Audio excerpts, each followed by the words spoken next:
sy heilige naam. Ons tema vanmôre is wat baie is geroep, maar min is uitverkies. Ek wil hê ons moet saam lees uit Matteus 22 vers 14. Baie kort vers, maar tog so kragtig. En ek wil hê ons moet mooi luister vanmôre, kerk. Hy sê, want baie is geroep, maar min is uitverkies. En as jy dit nie verstaan nie, gaan ek dit nou baie mooi oopbreek, dat ons dit kan verstaan.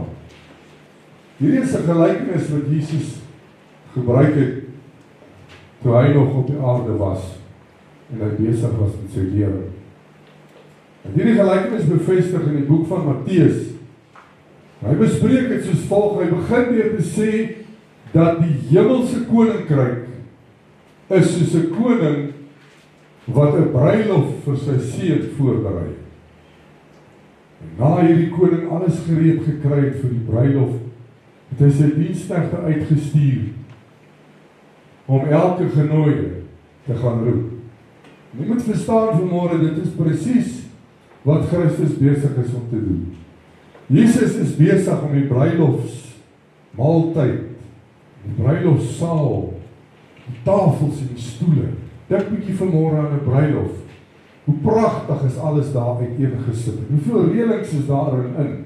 Dis presies wat die gelykenis vir ons wil noem vanmôre.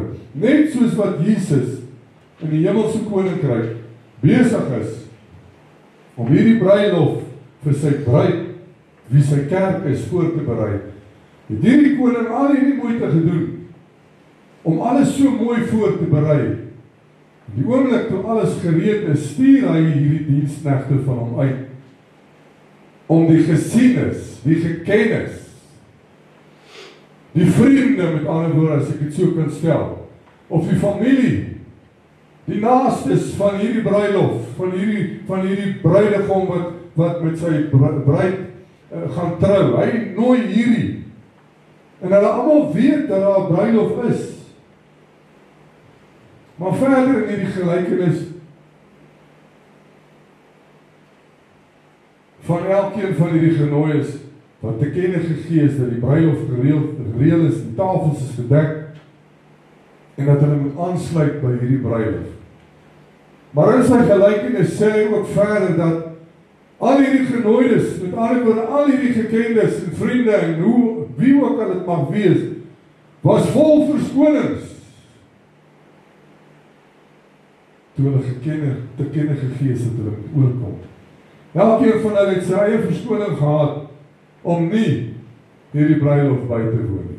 En die woord sê, een het na sy eie stuk land teruggekeer en 'n ander na sy handelssaak. Verder het dit so ver gegaan dat die oorige, selfs die koning se diensknegte gegryp en hulle mishandel, doodgemaak. Die koning was verbitterd en woedend, soveel so dat hy sy manskappe uitgestuur het om hierdie ooriges om die lewe te bring en hulle land aan die brand te steek. Nou moet jy onthou, hierdie is mense wat deel was van die koning se vriendekring, gesiene en gekende mense. Verder in die verhaal lees ons dat die koning vir sy diensknegte sê, die bruilof is wel gereed, maar die genooides is dit nie werd om aan tafel te kom sit of deel te wees van hierdie bruilof. Die koning stuur sy diensknegte toe later uit om op die kruispaaie elke een wat hulle vind te nooi om die bruilof saam met hulle te geniet. En in hierdie gelykenis sien ons dat Jesus sê, die diensknegte het uitgegaan op die paaie en almal versamel wat hulle kon vind, slegtes sowel as goeies. Die bruilofsaal het vol gaste geword. En Jesus gaan 'n bietjie verder, hy gaan so 'n stapie verder, en hy sê toe die bruilofsaal vol sit, het die koning deur hierdie bruilofsaal gestap, om te kom kyk na die gaste. En hy vind iemand wat daar sit, sonder 'n bruilofskleed, en hy vra vir hom, hoe het jy hier gekom? Nou in daardie dae, het jy 'n bruilofskleed gekry, as jy een van die genooides was wat ingestap het. Maar die koning het gemerk dat hierdie persoon nie 'n kleed aangehad het. Die koning stuur toe dadelik sy diensknegte om hierdie ongenooide sy hande en sy voete vas te maak, sê die woord van God, om te neem en om uit te werk in die buitenste duisternis. Dan sluit Jesus hierdie gelykenis af. En hy sê ook, om hom uit te neem en in die buitenste duisternis te werk, waar daar 'n geween en 'n geknars van tande sal wees. Hy sluit hierdie gelykenis af met ons teks van oordenking vanmôre wat sê, van baie is geroep, maar min is uitverkies. Maar hierdie laat my nou dink aan 'n kleerling pastoor daar onder in die Kaap, wat tot sy gemeente gebid het, gebedien het. En hy het ook gepraat oor 'n geween en 'n geknars van tande. En hy sê, daar sal 'n geween en 'n geknars van tande wees. Daai hele saal sit vol kleerlinge en daar span hulle wat nie tande het nie, jy ken die storie. En hy sê, jy wat so lag, jy sal tande ge-issue word, maar ween sal jy weer die knars sal jy knars. So jy dink as jy nie tande het nie, jy gaan nie weer die knars nie. Jy sal ge-issue word. Ja, sy, prys die Here. Wat beteken hierdie gelykenis vir ons as kinders van God vanmôre? As kerkgangers vanmôre? Kerk beteken niks anders as dat die wat uitverkies is, nie noodwendig die is wat geroep is. Met ander woorde, God kies seker is om saam met hom hierdie bruiloft te geniet. En dis nie noodwendig die wat geroep is nie. En as jy dit nog nie verstaan nie, kom ek maak dit nog 'n bietjie duideliker vir u. Die van ons wat elke Sondag stiptelik hier instap en in die kerkbanke sit. Elke diens bywoon en elke bid hier instaan. Elke Sondag help om alles reg te kry vir die diens en na die diens weer help om alles in orde te kry. Nie noodwendig sal uitverkies word die dag as die bruidegom kom nie. En ons gaan nou sien hoekom ek dit sê vanmôre. Moet nou nie hier sit en dink maar goodness. Hoe hard is die Here dan as hy dit vir ons sê? Ek is elke Sondag in die kerk, ek is stiptelik hier, ek bid saam, ek lees saam, ek sing saam.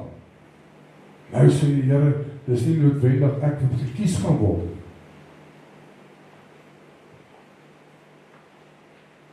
Daar's te veel mense wat dink as ek kerk toe gaan op 'n Sondag, is ek op pad hemel toe. As ek die pastoor se guns gewen het, of as ek my eie gewete kan streel om in die kerk te kom sit,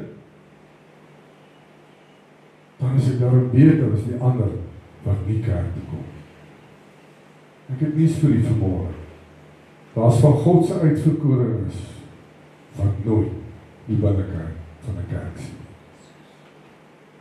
Voor jy snap na jou asem oor hierdie stelling wat ek gemaak het en voor jy oordeel, wil ek hê jy moet eers 'n bietjie vir jouself die vraag afvra. Wat se kerk word jy van gepraat? Want as jy gedink het, God word verkies of gedefinieer deur kerkbanke, of 'n sekere tipe kerk, of 'n sekere tipe diens, of programme, of sekere reëls of standaarde, wil ek vir u sê vanmôre, dat jy reeds die evangelie gemis. Ek moet vir 'n verhaal vertel van 'n pastoor wat geroep is. U weet hoe werk dit in hierdie AGS kerke of wat ook al jy dit wil noem, charismatiese kerke. Daar word 'n pastoor geroep. En partymal verskuif hulle die pastore van een gemeente na 'n ander gemeente. En hierdie pastoor word geroep na 'n sekere gemeente en hy besluit die oggend dat hy gaan aantrek soos 'n boemerang. Hy maak homself vuil en hy trek aan soos 'n boemerang. Hy gaan staan op die sypaadjie voor die kerk waartoe hy geroep is. Want hy wil kyk met wie hy gaan bedien. En hy kom by die karre en hy word weggejaag, verafskie, neergekyk op. Wat soek hierdie ou nou? Hy's vuil. Wat soek hy hier naby my? Wat soek hy hier? Dis 'n kerk hierdie, dis nie 'n plek waar ons bid. Dis die kerk wat eintlik met sorg vir die armes. En dis wat God van ons verwag. Daarom kan ek ook vir u sê, terwyl ek besig is met dit, elke R1 of 10 sent of R5 of 10 of R100 wat u in hierdie gemeente saai, word gebruik vir die koninkryk van God, vir niks anders. Daarom kan ons vanmôre sê, dankie Here vir die voorreg en die eer wat ons het, om te kan saai in die koninkryk van God. Maar in elk geval, dit gaan toe verder, dat daar nie een is wat daar stop, wat vir hom 'n R5 of 'n R2 gee nie, en almal draai hulle rug op hom. En toe die diens begin, stap hy in die diens in en hy gaan sit agter in die bank en van die mense staan sommer op en gaan sit op ander plekke, want wie is hierdie vuil boemelaar wat nou hier in die kerk kom sit? En die aflospastoor staan voor by die kansel en hy sê, vandag is die dag wat ons nuwe pastoor en elkeen van die wil voorstel. En hy roep hierdie pastoor se naam. En hier staan die boemelaar op, wat agter in die bank sit. En hy staan voor toe, met daai vuil klere, met daai vuil gesig. En hy gaan staan agter die kansel. En hy begin te bedien. En hy vra, wat sou u gedoen het, as dit die Here was, wat jy vanmôre kom toets het, soos wat ek jou getoets het? Wat sê die behart het ons, vir ons medemens, as dit is hoe ons mense hanteer? As ons dink, dat God gedefinieer kan word, deur die feit dat ons vanmôre hier in hierdie bank sit, het ons die evangelie gemis. En ek staan hier voor u vanmôre nie om jou te vermaak nie, nie om jou beter te laat voel oor 'n lou warm stappie wat jy met Jesus het nie. Ek staan hier voor u vanmôre om die volgende waarheid met jou te stel en jou te deel. Want dit is my plig. Sommige van ons is meer getrou in die kerkdienste op 'n Sondag, of jou Sondagskedule, of meer getrou in die pastoor, of meer getrou in die reëls van die gemeente, en selfs meer getrou in die gemeente self, as dit aan Jesus is. Kerk, ek het dit al gesê, en ek wil weer vir u sê, as jy hiernatoe gekom het om my te sien, mis jy dit. Jy mis dit. Ons moet op 'n plek kom, waar ons ophou kerk speel. Ons moet op 'n plek kom, waar ons nie met tradisionele, rituele kerk toe kom nie. Ek kom net kerk toe, want nou weet ek, nou het ek dit daarom weer gedoen. Ek het was Sondag in die kerk, en nou is ek weer okay, tot volgende Sondag. Die Here het gesien ek is daar, presies. Die Here het gesien ek is daar, maar hoekom is jy daar? Ons is meer getrou aan die aktiwiteite, die dinge wat ons doen, as wat ons aan Jesus self is. Ek het dit ook al van tevore gesê, die hel sal gevul wees met mense wat in die kerk sit elke Sondag. Dis hard, maar dis die waarheid. Hoekom dink u sê die Here Jesus Christus, dat as ek terugkom, begin ek met my kerk? As ons sien wat in kerke gebeur, binne in die kerk, die liggaam van Christus, wat daar toegelaat, wat daar gebeur binne in die liggaam van Christus, dan sal ons verstaan hoekom die Here dit sê. Elke Sondag sit ek getrou in die kerk. Ek was getrou in die kerk se reëls, omdat ek by die persepsie rondgeloop het, dat om 'n diens by te woon, is om gehoorsaam te wees aan God. Kerk, ek wil vir julle sê vanmôre, hierdie is nie obedience. En hierdie kerk, hierdie aanbiddingsentrum, hierdie evangelie wat ons hier verkondig, en ek het al baie daaroor gepraat en ek gaan nog baie daaroor praat, alles gaan vir my oor obedience. Obedience, gehoorsaamheid, en om vanmôre hiernatoe te kom, moenie dink, jy is gehoorsaam aan God om kerk toe te kom. Dink jy, die almagtige God sit op sy troon en kyk af op ons elke Sondag en word beïndruk daarmee as ons daarom in die banke sit.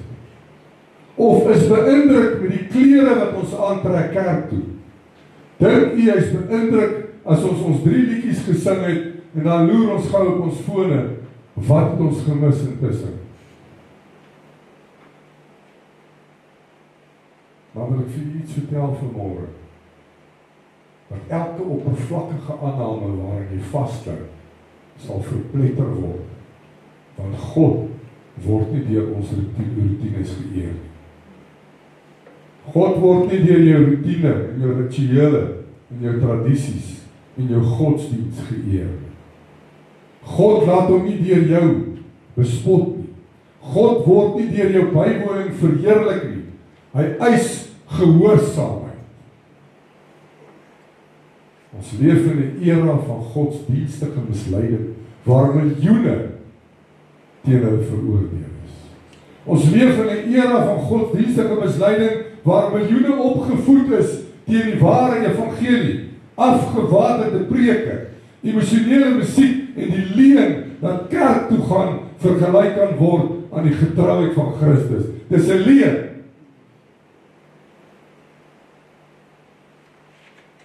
Jy sit in 'n kerkbank, jy knik jou kop en jy sê amen saam met die preek, asof jy saamstem. Jy maak jou oë toe tydens gebed, maar jy stap hier uit onveranderd. Want jou hart is steeds dood en verhard in sonde. Jy is nie 'n volgeling van Jesus nie, jy is 'n aanhanger van 'n godsdienstige kultuur. Die Fariseërs het nie na die sinagoge gegaan vir die regte rede. Hulle het hulle tiendes gegee, het na die sinagoge gegaan, hulle het gevas en die skrifte beter verstaan as meeste pastore vandag. En tog het Jesus vir hulle gesê, julle is van julle vader, die duiwel. Hoekom? Omdat hulle harte onberouvol was en hulle die skyn van heiligheid liefgehad het en nie die werklikheid daarvan. Met ander woorde, het hulle 'n liefde gehad daarin om as heiliges gesien te word, oral waar hulle beweeg.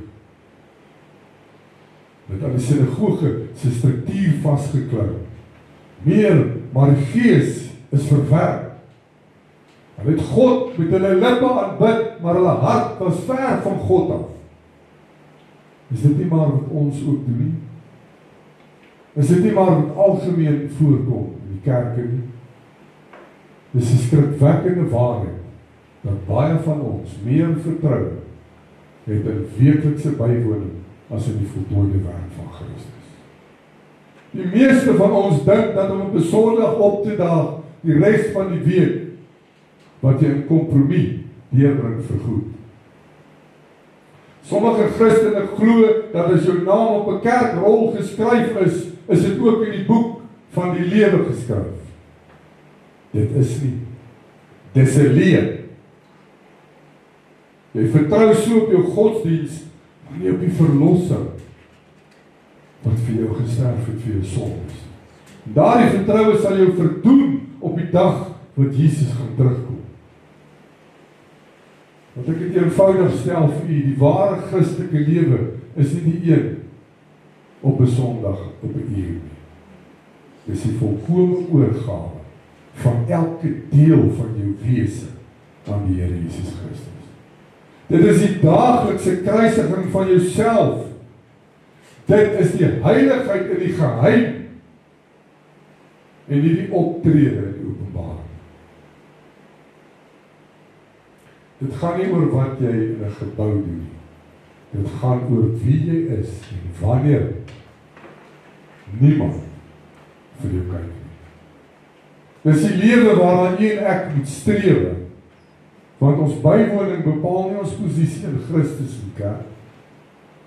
Hoe jy jou lewe lei wanneer niemand kyk nie, is wat jou posisie sal bepaal in Christus Jesus. Jesus was vir ons die mooiste voorbeeld van hoe jy en ek behoort te lewe.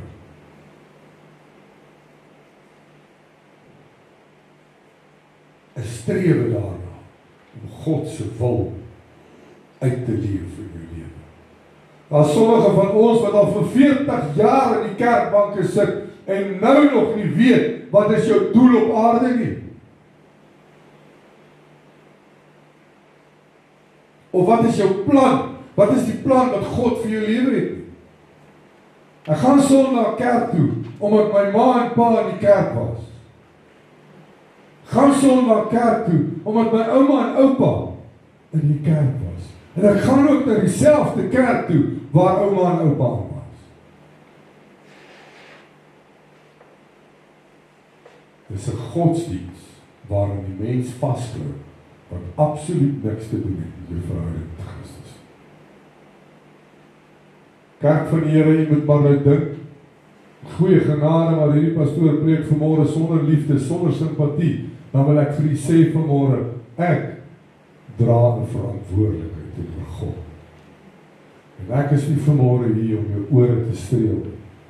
Ek is nie vanmôre hier om vir u te sê, jy is reguit op pad hemel toe. Ek is hier om vir u vanmôre te vertel, wat die Here wil hê jy moet hoor. En as jy vanmôre hier sit, omdat dit 'n gewoonte is, dan kan jy maar eerder by die huis bly.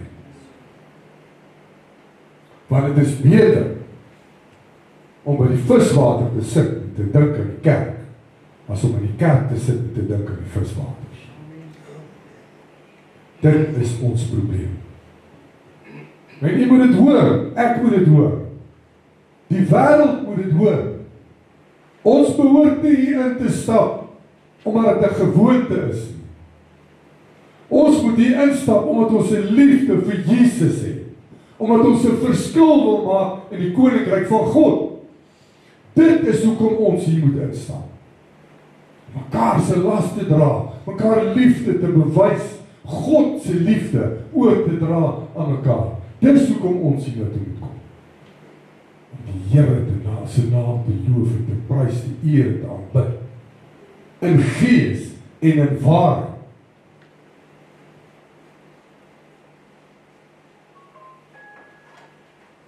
Ek staan nie vanmôre hier om die ore te streel, kerk. Ek staan nie vanmôre omdat ek 'n goddelike verantwoordelikheid het. En ek sal verantwoordelik doen vir elke siel wat jy nog gemis het wat in hierdie gebou sit. Daarom sê ek dit vir u vanmôre, in die naam van die Here. As u werk het om te doen, en almal van ons het werk om te doen, doen dit. Hoe nader ons aan die einde van tyd kom, hoe meer gaan God van ons verwag om mense te vermaan om die regte ding te doen. Ek wil vir u sê vanmôre, jou naam en jou van, of die kar wat jy ry, of die huis waarin jy bly, of hoeveel tiende jy betaal, of hoeveel moeite jy doen vir hierdie gemeente, is nie vir my belangrik nie. Wat vir my belangrik is waar jy jou oë gaan oopmaak, as jy jou laaste asem uitblaas. Ek sê dit so baie vir my vrou. As ek kyk na mense, wil ek nie na hulle name kyk nie. Ek wil nie na hulle gesigte kyk nie. Ek is nie bekommerd oor jou naam, of jou liggaam, of jou gesig nie. Ek is bekommerd oor jou siel. Dit gaan nie vir my oor jou naam. Dit gaan vir my oor jou siel. Waar jou siel heen gaan. Want kerk, ons almal weet, hierdie is net 'n tydelike lewe. Hierdie is net 'n ou tent wat die Here vir ons gegee het om in te lewe. As jy gelukkig is om in die 70 jaar uit te word. Die Here leen vir ons hierdie tyd. Ek het nou vanoggend vergeet om my foon op silent te sit, en ek hoor hier kom nou in deur. Hoe nader ons aan die einde van tyd kom, moet ons besef, hoe meer gaan God ons wil gebruik om 'n verskil te maak vir sy koninkryk. Wat belangrik is waar jy oop maak as die Here besluit het om nou te kom. Daarom sal hierdie preek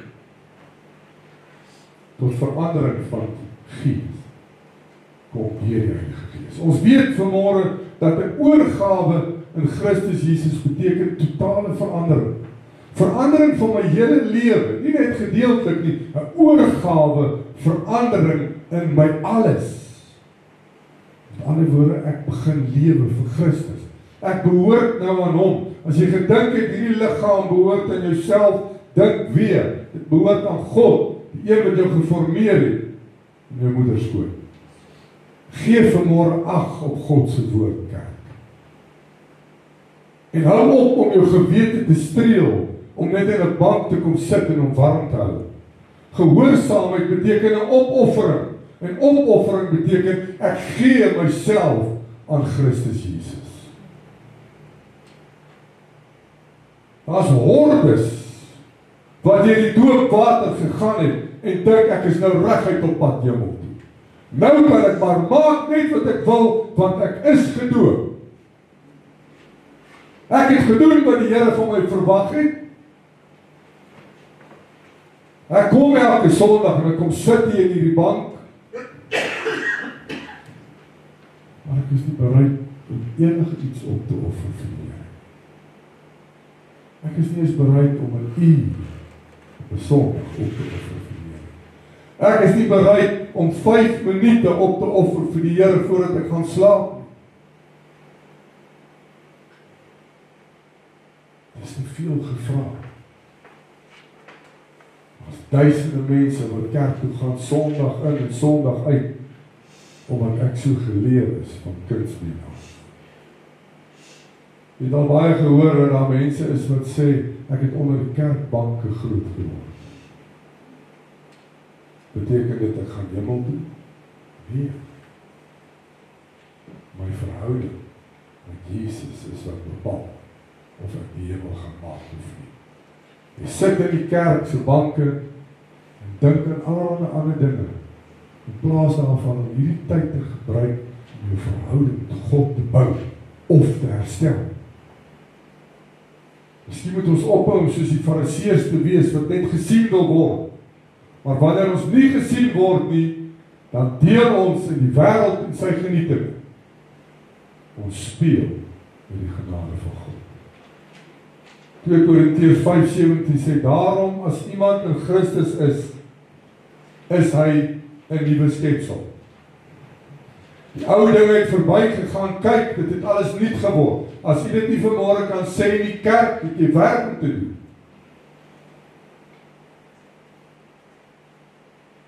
As die ou dinge nie vir jou verbygegaan het en jy 'n nuwe skepsel is in Christus nie, en alles het nuut geword nie, het jy werk om te doen. Maar ons wil nie ontslae raak van hierdie dinge wat ons terughou nie. Of soos die mense om sê, o julle, ek het al soveel keer probeer om van hierdie dinge ontslae te raak. Ek kom net nie reg nie, ek kry dit nie reg. Ek het al hoeveel keer probeer om op te hou pornografie kyk, maar ek kom nie reg nie. As ek my week kan kry, dan is ek besig met dit. Hoeveel keer probeer ophou rook en drink, maar dit is so moeilik. As ek dit nie gebruik nie, dan is my meer soveel korter, nonsens, man. As ek nie rook nie, sal ek iemand aanraak, nonsens. Dis wat die vyand vir jou vertel. Jy soek verskonings om nie gehoorsaam te wees aan God se woord. Niks anders nie. Jy sê hierdie ding om jouself te probeer regverdig, sodat jy maar net kan aanhou daarmee. Jy moet nou nie vir my sê, ja, maar pastoor, jy dalk nog nooit behep gewees in die klas van dinge nie. Ek gee nie om nie. Daar's dinge in my lewe wat ek moes stop. Daar's dinge wat ek moes uitsny uit my lewe. En ek kon dit doen. Hoekom? Want ek het alles vir Jesus gegee. Hy weet van alles waarmee ek gesukkel het. Hy het, of sal my nie afskryf oor dit nie, want ek het berou gehad daaroor. Ek het na die Here toe gekom, vir die Here gesê, Here, help my, ek wil verander, ek wil nie meer met hierdie goed deel. Het jy al in alle opregtheid op jou aangesig voor God gaan lê en gevra om jou te help waarmee jy sukkel? Maar dan moet jy werklik bereid wees om saam met Jesus aan te werk. As daar iets is in jou lewe wat jy weet nie daar hoort nie, kerk, hou om hemelsnaam op om verskonings uit te dink om dit te regverdig. As die Gees van God jou attent maak op iets, beteken dit as fout. Moet nie vir jouself sê, ag is okay nie. As daar iets is in jou lewe wat jy weet nie daar hoort nie, raak ontslaaf van. En as dit drank is, verkoop jou bar wat in die hoek van die huis in die sitkamer staan. Verkoop die ding.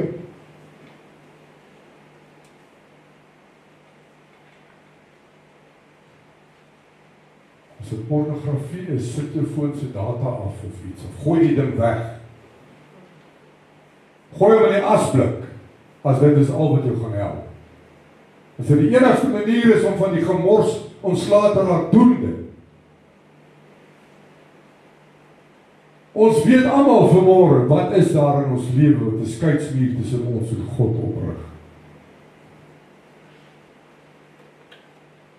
Jy wil jou vrou impres deur vir haar te sê, ek gaan nou nie meer drink nie.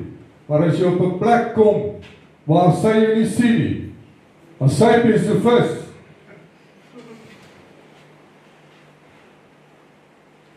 Ek het aan haar belofte gemaak. Maar as dit daar een kant is waar niemand my sien, hoe kan ek daaroor bekommerd wees?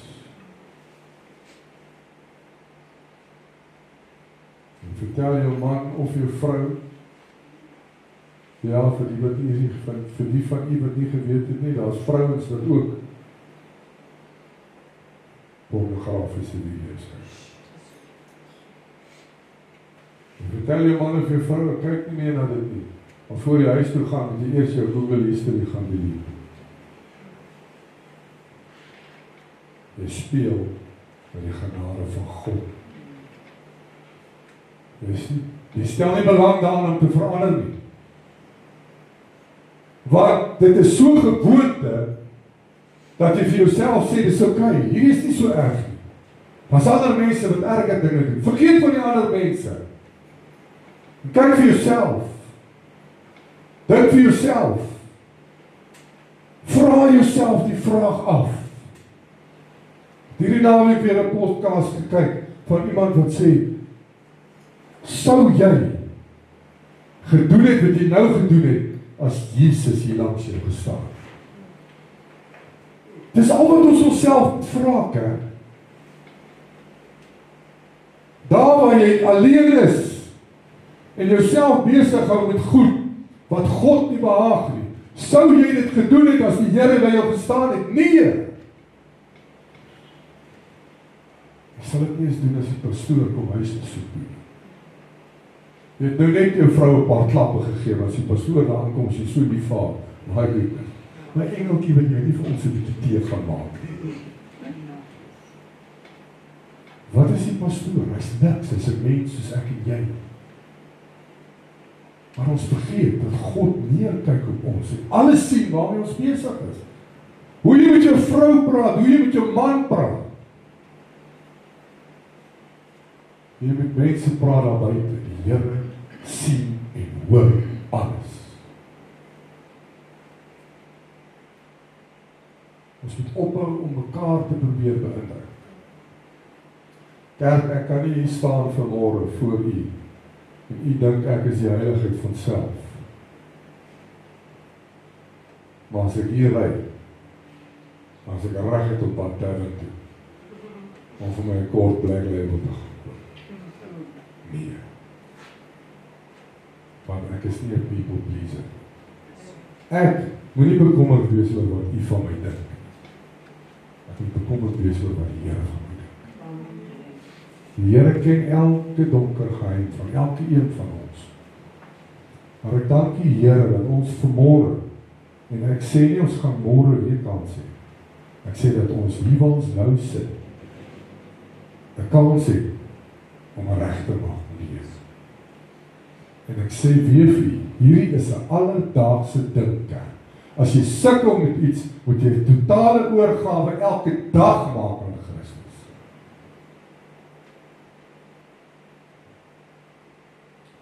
Ons hou onsself met al hierdie gemors te doen, maar ten minste is ek elke Sondag in die kerk op my pos, en ek sit heel voor in die kerk, met my maskertjie aan. Almal dink ek is die heiligheid van self. Ek is besig om kerk te speel.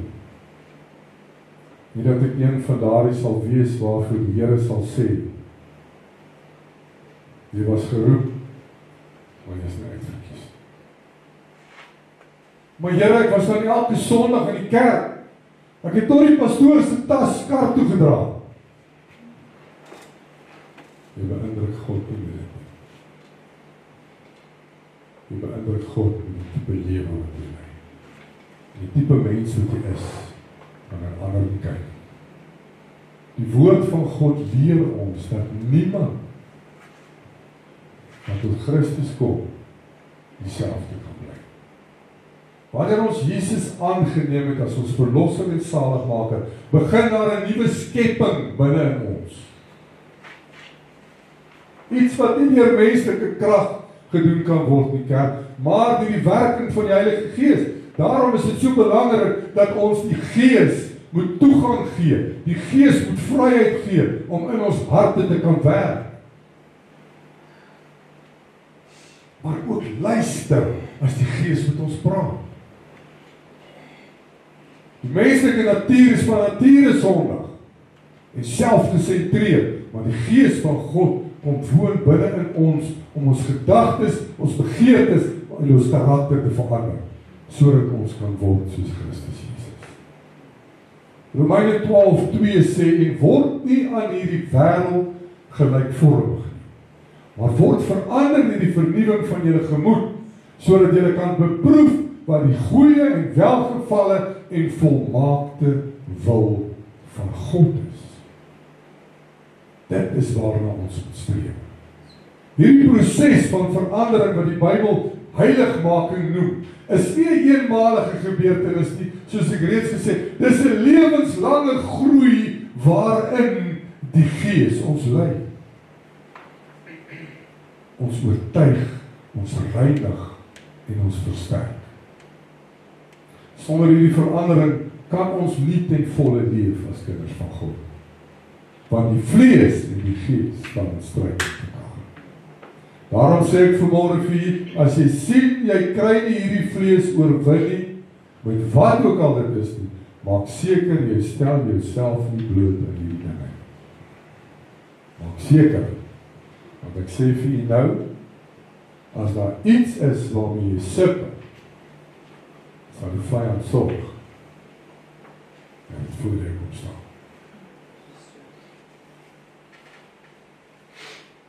As dit 'n blonde meisie is met 'n paar mooi bobene, gaan hy aan stuur.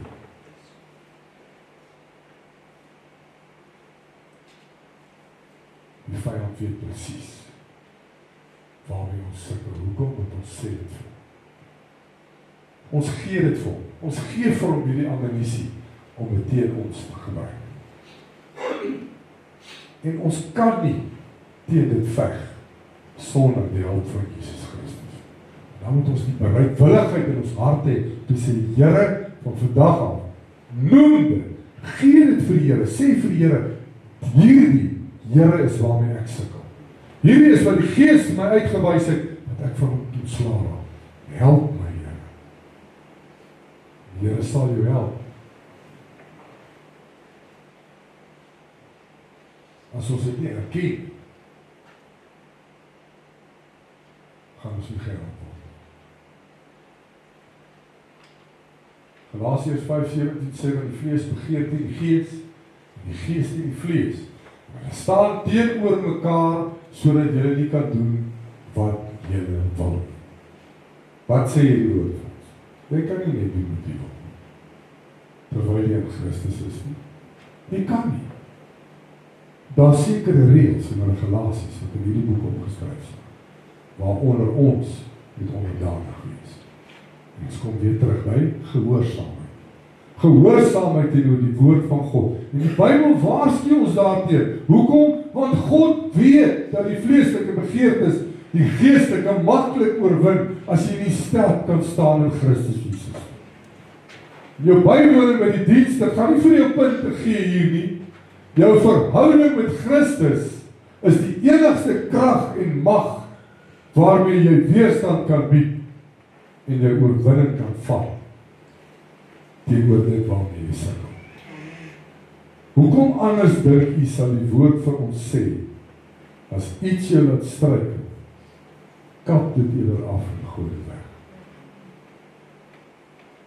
Matteus 5:29-30 sê, as jou regter oog jou dan laat struikel, ruk dit uit, sê die woord, en gooi dit weg van jou af.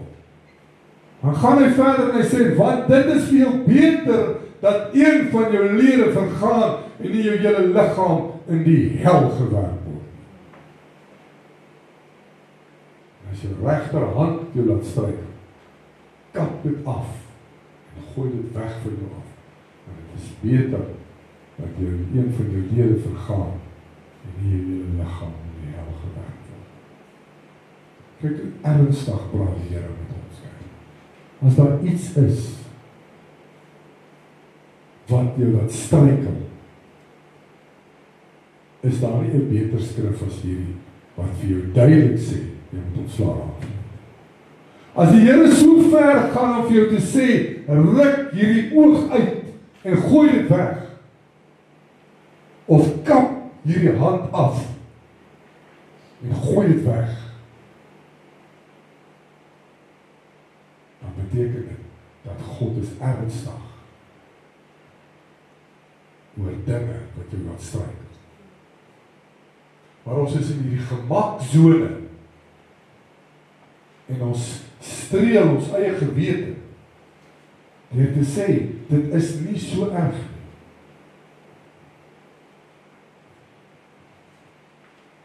Die Gees verander God ons van binne af. Ons harte word weer sag, ons denke word nuut en ons begeertes begin ooreenstem met sy. So word ons werklik sy kinders, nie net in naam nie, maar in natuur. Ek kan nie onveranderd bly nie, want die Gees van God werk voortdurend in my om my meer soos Christus te maak. Die ou mens moet sterf, sodat die nuwe mens gevorm kan word deur die Gees en ook kan leef. Hierdie verandering bewys dat ek werklik kan sê ek behoort aan die Here. Ek is 'n kind van die Here.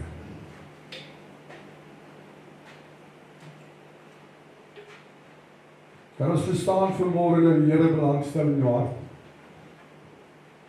Nie in jou bywoning nie, in jou hart. Die Here stel belang dat ek jou hart aangaan. Wat jy doen en wie jy is, wanneer jy alleen is. Nie hoeveel keer jy weer kerk toe gaan nie. Ja, ons weet, dit is belangrik om die onderlinge byeenkomste van Christus na te kom. Maar dit is toch hier waar ons Jesus ontmoet. Dit is hier waar die Gees met elkeen van ons op sy eie manier te werk gaan. Maar sonder daardie intieme verhouding met God beteken dit niks. Ons weet nie punte vir my woorde nie. God werk nie op 'n puntestelsel. God word nie beïndruk deur hierdie dinge nie. Hy stel belang in jou leefwyse of jou leefstyl. Ons sit in die kerk, maar ons weet nie hoe ons is hier. Dis ons godsdienst. Dis ons gewoonte. Van kindsbeen af is ons geleer om kerk toe te gaan. Dis hoekom ek kerk toe gaan. Dis presies wat Jesus bedoel het, toe hy gesê het, die genooides was uitgewerp in die buitenste duisternis. Die genooies, die vriende, die kennisse, die gesiendes, of die wat in die kerkbank sit, en meer getrou is aan die byeenkomstes as in Christus homself. Wonder hoeveel van ons mense in hierdie reg oor hierdie wêreld sal in die kerkbanke oorbly as hulle gekom het vir die regte redes. As elke persoon moes geblinddoek geword het voordat hy hier instap, sodat hy nie kan sien wie langs hom sit of om hom is of hoeveel mense daar in die kerk is. Hoeveel mense dink jy sou oorgebly het in die kerk? Ek kan maar net so wel by die huis bly as dit die rede is hoekom jy hier is, om gesien te word. As jy gekom het omdat dit 'n gewoonte is, en nie omdat jy 'n liefde vir Jesus het, en nie omdat jy 'n begeerte het om nader aan die Here te kom met die woord wat hy vir jou gee nie, en ag gee op dit wat God vir jou sê, kan jy net so wel by die huis bly. Kom kerk toe om 'n verhouding met God te bou, om jou verhouding te versterk en te luister, nie net te hoor nie, te luister wat God van jou verwag. Die woord wat hier uitgaan behoort nie op doewe ore te val nie. Die woord wat hier uitgaan is veronderstel om jou 'n rede te gee om te verander en op te bou. Wanneer gaan die mensdom tot 'n besef kom dat ons nie vir God kan flous met die speletjies wat ons speel? En ek kan vanmôre hier voor staan en maak asof ek 'n engeltjie van self is. Maar God weet presies wat in hierdie hart aangaan. Daarom sê ek dit vir u vanmôre. Hou op, dink aan hoe jy mense kan beïndruk met jou lewe. Want elke keer wat jy iets doen,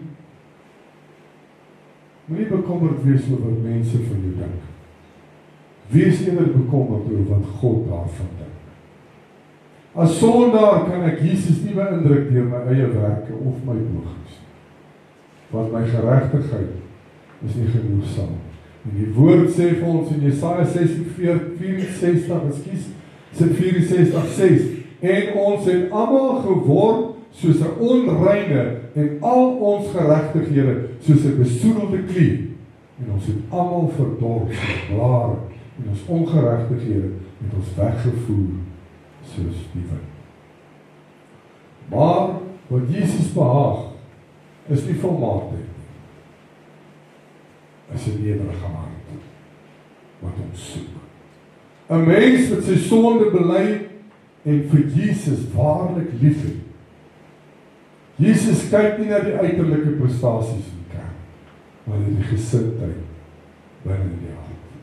Psalm 51:19 sê die offers van God is 'n gebroke gees.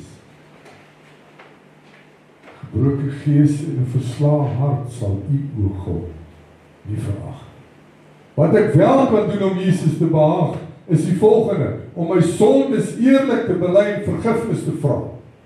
1 Johannes 1:9 As ons sondes bely, hy is getrou en regverdig om ons die sondes te vergewe en ons van alle ongeregtigheid te reinig. Wat kan ek nog doen om God te behaag? En om te glo as my verlosser en om te vertrou vir my redding.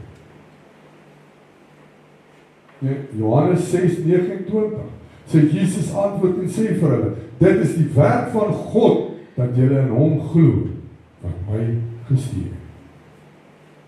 Wat kan ek nog doen om God te behaag? Om hom lief te hê en om te gehoorsaam. Nie uit vrees uit nie, maar uit dankbaarheid vir dit wat hy vir jou doen. Johannes 14:15 As julle my lief het, sal julle my gebooie bewaar. Dan, om God te behaag, kan ons nederig wandel met God en gelei word met die Heilige Gees. Micha 6:8 Hy het jou bekend gemaak, o mens, wat goed is en wat vra die Here van jou anders as om reg te doen en liefde te betrag en ootmoedig te wandel met jou God. Wanneer ek dit doen, word my lewe nie 'n poging om Jesus te beïndruk nie, maar 'n getuienis van sy genade in my. En dit vreug Jesus se hart, want hy sien dat sy offer vrug dra in my lewe. Hebreërs 11:6 sê vir ons, maar nou verlang hulle na 'n beter een. Dit is 'n hemelse. Daarom skaam God hom nie vir hulle om hulle God genoem te word nie, want hy het vir hulle 'n stad berei.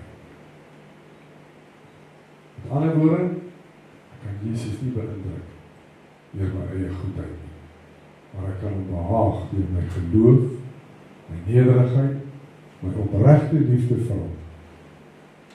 Want Jesus word die meeste beïndruk wanneer ek erken dat ek hom nodig het. My hele lewe aan hom sal oorgee. Ek weet dat ek as sondaar niks kan doen om Jesus met my eie dade te beïndruk. My eie pogings en geregtigheid is nie genoegsaam om sy heiligheid te bereik nie. Maar wat Jesus raak en behaag, is 'n hart wat nederig is. 'n Hart wat eerlik bely dat ek hom nodig het. Daarom kies ek om my sondes voor hom te bring. Om sy vergifnis te vra en aanvaar. En om in geloof te leef. Ek wil hom nie beïndruk of probeer beïndruk met wat ek doen nie, want ek kan nie. Maar ek wil hom eer vir sy genade. Ek weet dat dit nie my krag is wat hom behaag, maar my geloof en my gehoorsaamheid, as ook my liefde vir Christus. Wanneer ek hom eerlik soek en deur sy gees laat verander, vind ek rus daarin dat ek sy kind is en dat hy bly is met my, nie omdat ek volmaak is nie, maar omdat hy die volmaakte een is en omdat ek aan hom behoort. Kerk van die Here, God soek nie mense wat net 'n vorm van godsaligheid vertoon. Hy soek 'n hart wat hom waarlik liefhet en hom eer. Baie kan kerk toe gaan, die regte woorde sê, die regte dinge doen, maar God kyk dieper as net ons buitenkant. Jesaja 29:13 sê, die Here het gesê, omdat hierdie volk nader kom met hulle mond en my eer met hulle lippe, terwyl hulle hart ver van my afhou, sodat hulle vrees vir my 'n aangeleerde mensegebod is. Ek kan hier staan en ek kan God met my lippe eer, maar ek eer hom in my lewe. Ek kan hier staan en die mooiste broodjies bak, maar ek eer God nie met my lewe nie. Wat beteken dit? Seer. Niks.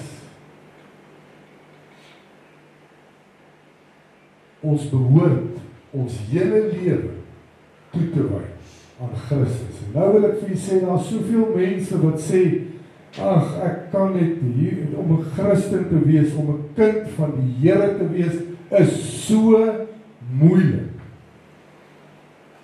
Ek mag nou nie meer hierdie nie, ek mag nie meer lag nie, ek mag nie meer grap nie. Daar bestaan nie so 'n ding nie, kerk. Ek lag en ek maak grappe. Jy kan net subtiel wees met wat se grappe jy gemaak het.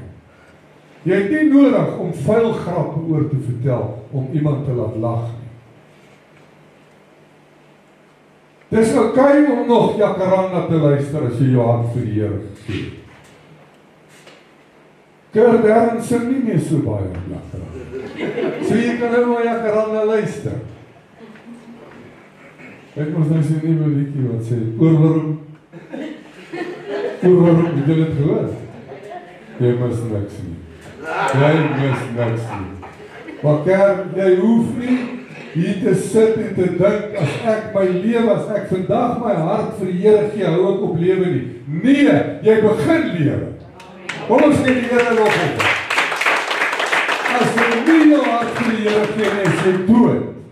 Die oomblik as jy jou hart vir die Here gee, begin jou lewe eintlik eers. Dan begin jy eers lewe. Die Here wil hê ons moet ophou toneel speel voor sy aangesig en hom dien in gees en in waarheid. Nie uit gewoonte of tradisie uit nie, maar uit liefde en eerbiedigheid teenoor die koning van die konings en die Here van die leerskare. Johannes 4:24 sê, God is gees en die wat hom aanbid, moet hom in gees en in waarheid aanbid. Daarom as jy voel jy dring nie deur tot God, die kerk, moet jy begin bid in jou gees en in waarheid tot God bid en jy sal voel hoe jy deurbraak kry in God se koninkryk. Wanneer ons net die uiterlike doen sonder 'n veranderde hart, bedrieg ons onsself. Maar wanneer ons opreg voor God leef, word ons geloof lewendig en ons verhouding met hom word eg. Met ander woorde, ons raak ontslae van hierdie ou maskertjie waarmee ek rondloop, hierdie maskertjie wat ek dra om ander mense te beïndruk, en ek begin 'n lewe te lei wat werklik tot eer van God is. Jakobus 1:22 sê, word daders van die woord, nie net hoorders, met julle self bedrieg.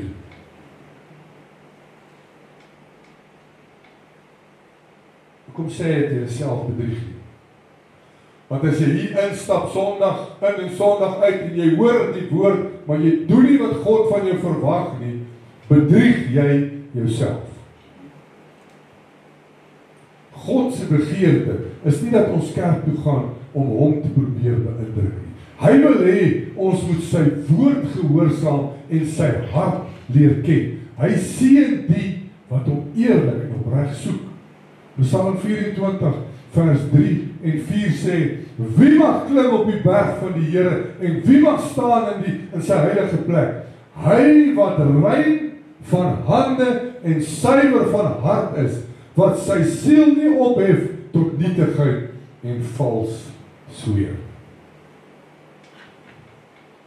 Nou wil ek afsluit en u hierdie bemoedigende woorde gee.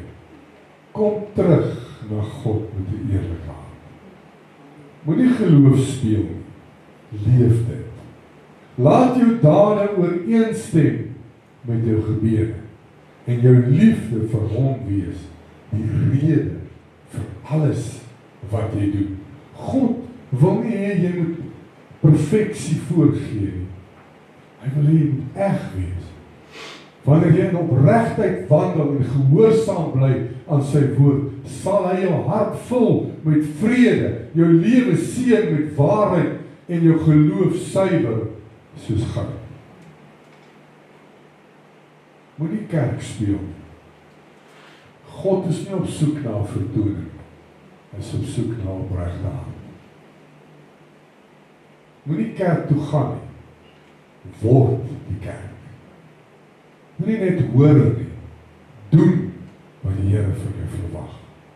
En ware aanbidding begin nie by die kansel, maar in 'n opregte hart wat gehoorsaam is aan God. Jakobus 1:22 sê, word daders in die woord. Nie net hoorders nie. En ons vanmôre in alle opregtheid sê, ons wil daders wees van God se woord, en nie net hoorders nie. Kan ons vanmôre 'n besluit maak vir Jesus, deur te sê, Here, ek is bereid om myself te commit tot U. Kan ons werklik vanmôre sê, van vandag af, Here, gee ek myself totaal en al oor aan God. Want ek is hier om U te behaag met my lewe, met my alles. Dankie Here vir nog kans wat ons kry, om reg te maak met God, en weer opnuut 'n besluit te maak vir Jesus. Om te kan sê vanmôre, Here, nie my wil, maar U wil. Om vanmôre te kan sê, Vader, ek is nie hier omdat ek wil gesien word. Ek is nie hier, Here, omdat ek net 'n tradisie uit vanmôre hiernatoe kom. Nee, ek is hier vanmôre omdat ek 'n ontmoeting met my Maker wil hê.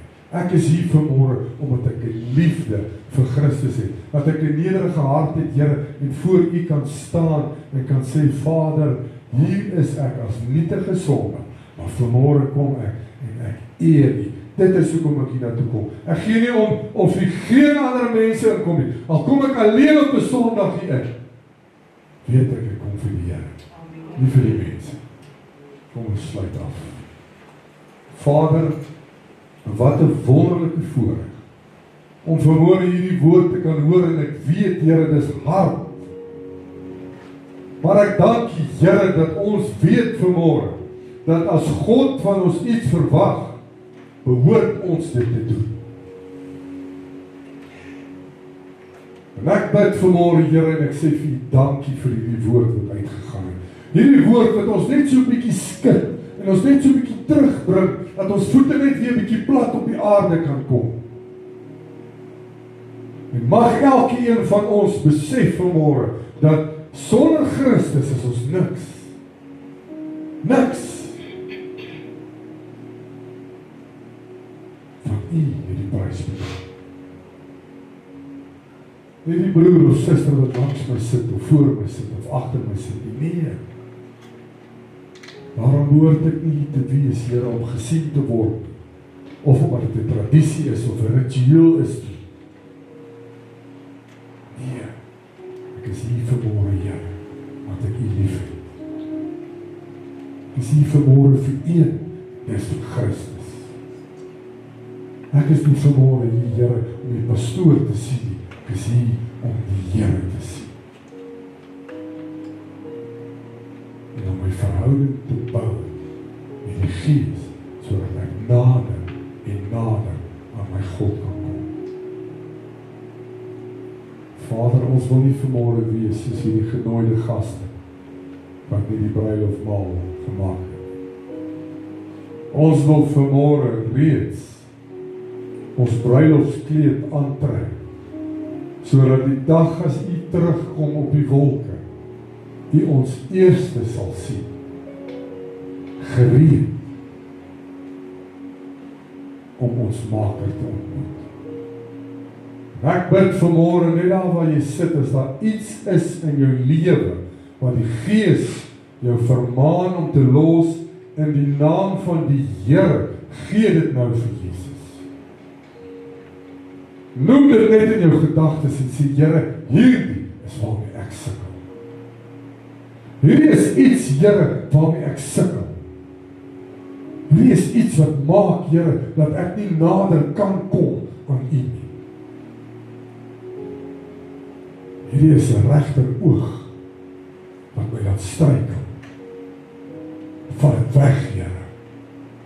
Ruk dit uit en gooi dit weg, soos die woord dit sê. Sodat ek weer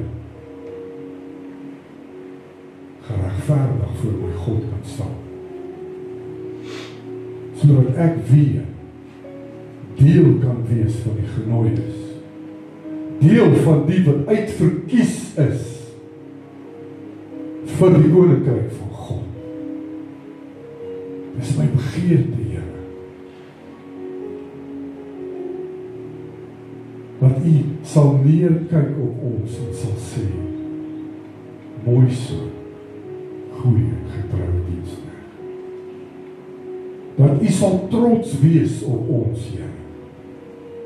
Dat ons U nie sal teleurstel, Here, met ons lewe, dit wat ons doen wanneer ander nie kyk nie. Hoe ons met mense praat wanneer daar nie mense by ons is nie. Help ons, Here, want ons is net mens. Ons is sondaars, maar ons hoef nie te sondig. Help ons, Here, om te streef, maar hoe nader en nader U te beweeg. Want hoe nader ons aan U kom, Here, hoe makliker gaan dit vir ons word om van hierdie gemors ontslae te raak wat vir die wêreld is. Dit maak nie saak hoe lekker dit lyk daar buite nie. My liefde vir Jesus behoort my vlees totaal en al te oorheers. My gees moet sterk wees. Ek bid vanmôre, Here, vir elke een van ons, dat ons in die gees sal opstaan teen die vlees. Dat ons nie sal oorgee aan die vlees nie, nee, maar dat ons sal geestelik sterk genoeg wees om op te staan teen die vlees. En dankie, Here, vir elkeen wat vanmôre in vrymoedigheid en in oorgawe tot God kon kom en vir die Here sê, Here, hierdie is waarmee ek sukkel. En ek bid vanmôre, Here, dat U by elkeen sal stil staan vanmôre. Dat U elkeen van ons se harte sal aanraak, insluitend myne, Here. Want ek weet, ek het steeds nog baie werk te doen. Ek weet, Here, ek is nie op 'n plek waar ek kan sê ek het gearriveer nie. Nee, daar is nog baie skaafwerk. Maar ek bid vanmôre, Here, en ek gee myself vir U. En ek kan vanmôre vir U sê, vorm my, Here, en maak my nes U wil. Nie my wil nie, Here, maar U wil. Dankie, Here, dat ek vanmôre die seën van God oor elkeen van ons kan afbid.